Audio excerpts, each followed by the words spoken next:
नमस्कार, आप देख रहे हैं जनसेवक समाचार और जनसेवक समाचार के खास कार्यक्रम जनसेवक में आपका स्वागत है। आज हमारे साथ हैं कांग्रेस विधायक विशाल पटेल जी। विशाल पटेल जी देपालपुर विधानसभा से चुनाव जीते हैं पिछला, और इन्हें विरासत में राजनीति मिली है। बचपन इनका राजनीतिक गलियारों में बीता है और इन्होंने क्षेत्र में ज़बरदस्त मेहनत की है, जिसके परिणाम स्वरूप कांग्रेस ने पिछले चुनाव में इन पर विश्वास जताया और पहली ही बार में जब चुनाव क्षेत्र में गए तो इन्होंने जीत हासिल कर कांग्रेस की एक सीट बढ़ाई।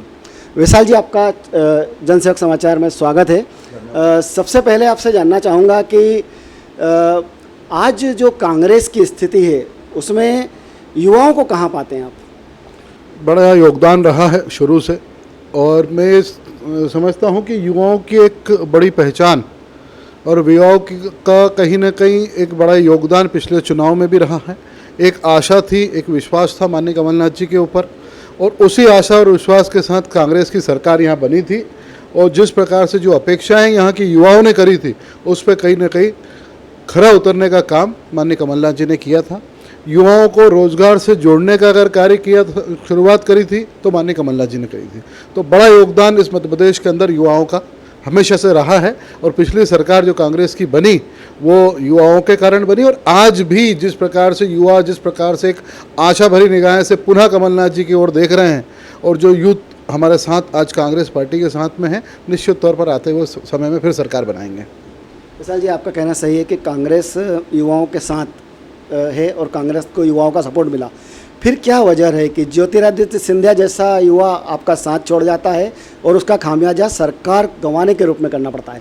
इसके ऐसा ही कुछ राजस्थान में भी देखने को मिला, जहां सचिन पायलट काफ़ी दिनों तक नाराज रहे और आखिरकार उन्हें मना लिया गया। लेकिन ये स्थिति कहीं लगता नहीं कि संगठन कहीं ना कहीं कमज़ोर साबित हुआ है? देखो, युवा मैं नहीं समझता हूँ कि ठीक है, आपने कहा कि सिंधिया जी युवा हैं और कहीं ना कहीं दूर हो रहे हैं, लेकिन सिंधिया जी की पृष्ठभूमि अगर देखा जाए तो इतिहास गवाह है, उनके राजमाता के साथ हो या उनके साथ हो या उनके खानदान के अनेक ऐसे व्यक्ति रहे हैं, उनके पूर्वज ऐसे रहे हैं कि कहीं ना कहीं उन्होंने गद्दारी के अलावा कभी कुछ नहीं किया। और रही बात इस सरकार यहाँ गिराने की, उसका खामियाजा भुगता है कांग्रेस पार्टी ने भुगता है। निश्चित तौर पर उसका पूरा का पूरा जो श्रेय है कहीं ना कहीं इस सरकार गिराने का, वो पूरा सिंधिया जी के ऊपर जाता है। उनको उनकी अपेक्षाएं ज़रूरत से ज़्यादा थी। कोई भी व्यक्ति को अनुभव के बिना, आज एक लंबा अनुभव माननीय कमलनाथ जी को था, आज इसी कारण सुचारू रूप से नई योजनाएं हों, गौ माता का ध्यान हो, महिलाओं का ध्यान हो, हमारे यहाँ के युवा पीढ़ी का ध्यान हो, तो कमलनाथ जी ने हर चीज़ लेकर साथ में चले हैं। और मैं नहीं समझता हूँ कि सिंधिया जी को इन चीज़ों का किसी भी प्रकार का अनुभव या कैसा भी अनुभव उनको रहा है। रही बात उनकी गद्दारी का इतिहास, हर एक व्यक्ति जानता है।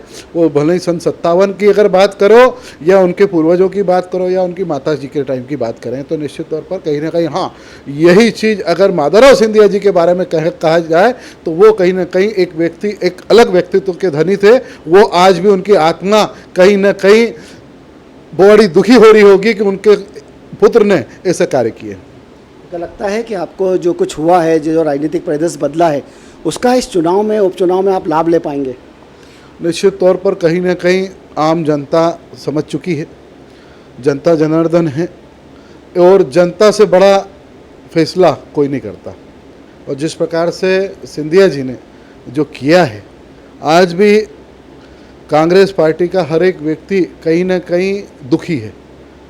उससे भी उस कारण से दुखी है कि 15 साल के लंबे संघर्ष के बाद जब सरकार कांग्रेस की बनी थी, हर एक कांग्रेस के परिवार से व्यक्ति जो जुड़ा हुआ था, वो युवा हो, माताएं बहनें हों, या हर एक व्यक्ति के कहीं ना कहीं चेहरे पे एक रौनक आई थी और एक खिलखिलाहट आई थी, और कहा था कि 15 साल बाद अब सरकार बनी है तो निश्चित तौर पर जो उपेक्षा हो रही थी 15 साल से उन लोगों की, आज कहीं ना कहीं निश्चित तौर पर हर एक व्यक्ति के कार्य हो रहे थे और व्यवस्थित सुचारू रूप से चल रहे थे। कहीं ना कहीं ये जो आज सिंधिया जी ने ये जो किया है, ये कहीं माफ़ी काबिल नहीं है, और यहाँ की जनता उनको माफ़ करने वाली भी नहीं है। किसी भी प्रदेश में, किसी भी एक विधानसभा की बात भी कही जाए तो उपचुनाव होना अच्छी बात नहीं है, क्योंकि अंततः जनता के ऊपर इसका बर्डन पड़ता है। लेकिन जहाँ तक आपकी राजनीति का सवाल है, क्या लगता नहीं कांग्रेस को अपने ही लोगों से लड़ना पड़ रहा है? क्योंकि अधिकांश सीटों पर कांग्रेस के वही उम्मीदवार हैं जो कांग्रेस छोड़कर गए हैं। और वो आज भाजपा के उम्मीदवार हैं और कांग्रेस के ने उनके पैरेलल दूसरी पंक्ति के नेता थे उनको वापस खड़ा किया है। तो लड़ाई को किस रूप में पाते हैं अब आप, किससे लड़ रहे हैं? मैं ये समझता हूँ कि जो व्यक्ति आज लड़ रहे हैं कांग्रेस छोड़कर गए हैं और भाजपा के दल से लड़ रहे हैं, भाजपा के टिकट से वो लड़ रहे हैं, जनता जनार्दन है, वो समझती है कि व्यक्ति जिनको हमने 5 साल के लिए चुना था वो अगर बीच में ही साथ छोड़ जाए, जब वो उस पार्टी का नहीं रहा, जिस पार्टी ने विश्वास किया, उसको सिंबल दिया, उसका नहीं रहा, तो वो जनता का भी नहीं हो सकता है। तो मैं समझता हूँ कि इसमें अधिकांश लोग जो हैं एक पहली बार के थे, जो उनकी अपेक्षाएं और ज़रूरत से याद आई थी। हर एक व्यक्ति को समझना चाहिए था कि 15 साल बाद जब काम हुआ है, 15 साल बाद जब सरकार बनी है, तो हम सबको मिलकर ये सरकार चलाने का कार्य हम लोगों का था, क्योंकि जनता ने आप पे विश्वास किया था। और जब जनता ने आप पे विश्वास किया था तो आपका अधिकार नहीं बनता है कि आप उन जनता का विश्वास मत कहीं ना कहीं आप बेचो। और जिस प्रकार से उन्होंने ये मत बेचा है, जनता उनको माफ़ करने वाली नहीं है। आते हुए समय में निश्चित तौर पर सरकार कांग्रेस की बनेगी। विशाल जी, आप नई पीढ़ी में राजनीति के प्रतिनिधि हैं युवाओं के, तो मैं जानना चाहूँगा कि एक थोड़ा राजनीति से ऊपर उठकर इसका जवाब दें कि पूरे देश में कई बार देखने में आता है, कर्नाटक का मामला हो, गोवा का मामला हो या किसी और प्रदेश का, जहाँ पर राजनीति में दल बदल, एक जनप्रतिनिधि, एक आम आदमी आपको चुनता है एक सिंबल पर, एक पार्टी के नाम पर, और आखिर अंततः आप वक्त आने पर बदल कर किसी और को सत्ता हासिल करने का मौका देते हैं। तो दल बदल की राजनीति को लेकर क्या युवा विधायक, आज की पीढ़ी के विधायक कोई ऐसी रणनीति तैयार कर रहे हैं या अपने संगठन में ऊपर तक ये बात पहुंचा रहे हैं कि इसको लेकर एक ठोस कानून बनाया जाए?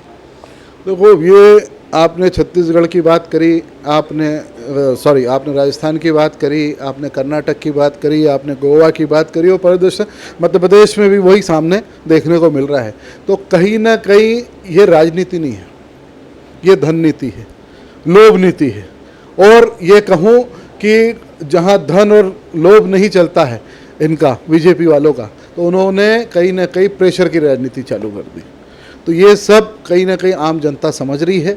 आते हुए समय में ऐसे व्यक्ति को पार्टी तो ठीक है, जनता भी कभी चुन के नहीं भेजेगी, कि जो व्यक्ति उनके मत को भेज दे, उनके विश्वास को भेज दे, ऐसी युवा पीढ़ी जो नए हैं, लोग हैं, वो मैं समझता हूँ कि हर एक व्यक्ति अपने आप में समझने लग गया है कि हमें अपने आप को नहीं बेच रहे हैं, हम इस जनता के विश्वास को बेच रहे हैं। तो आते हुए समय में मुझे नहीं लगता है कि जिस प्रकार से मध्य प्रदेश के अंदर जो रिजल्ट आ रहा है सामने, और जिस प्रकार से जो सर्वे बोल रहे हैं कि निश्चित तौर पर कांग्रेस की सरकार बन रही है, ये दल बदल का सिस्टम ये बंद ही हो जाएगा। क्योंकि जनता ने जब फैसला कर दिया कि अगली बार अगर हमारा मत भेज दिया तो निश्चित तौर पर हम आपको कभी चुनने वाले नहीं हैं। इसका प्रमाण आपको आते हुए समय में मिलेगा मध्य प्रदेश के अंदर।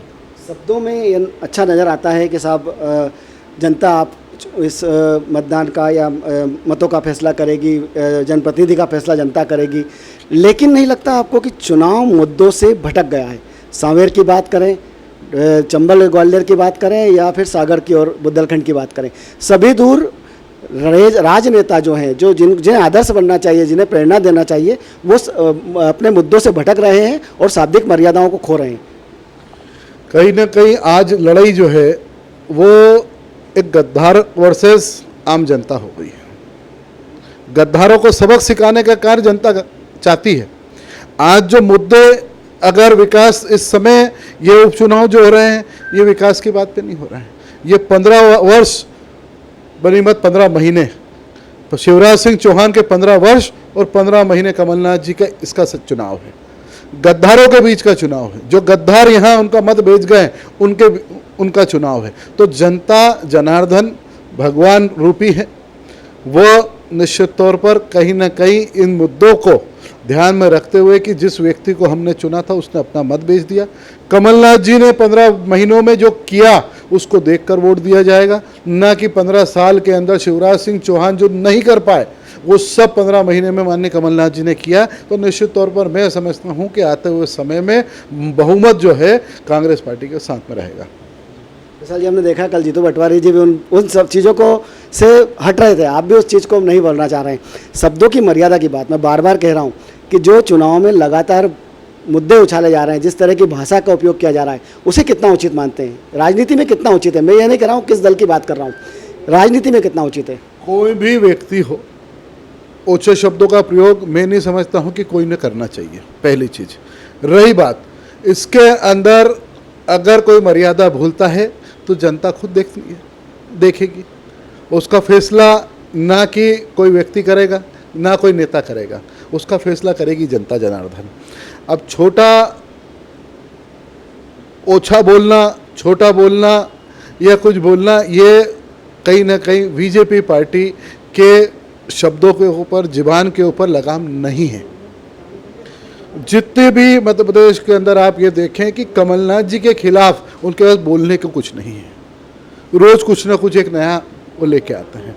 कमलनाथ जी ने पहले भी कहा कि कोई भी आरोप मेरे ऊपर पिछले 40 साल की राजनीति में किसी भी प्रकार में घोटाले में हो या किसी भी प्रकार में, अनेक पद पे रहे हैं, वो सर्वोच्च पद पे भी रहे हैं, कि केंद्र में मंत्री भी रहे हैं, सांसद भी रहे हैं, अनेक पद पे रहे हैं, लेकिन उनके ऊपर आरोप कोई लगा नहीं पाया। तो सिर्फ कहीं ना कहीं एक उकसाने का काम वो कर रहे हैं, गलत आरोप लगाने का काम वो कर रहे हैं बीजेपी की पार्टी। तो मैं समझता हूं कि इन चीज़ों से कोई फ़र्क पड़ना है, लेकिन जनता जनार्दन सब जानती है कि कथनी और करनी में भाजपा के क्या फ़र्क है और कमलनाथ जी का विज़न इस मध्य प्रदेश को लेकर क्या था और क्या है, ये पूरा समझती है।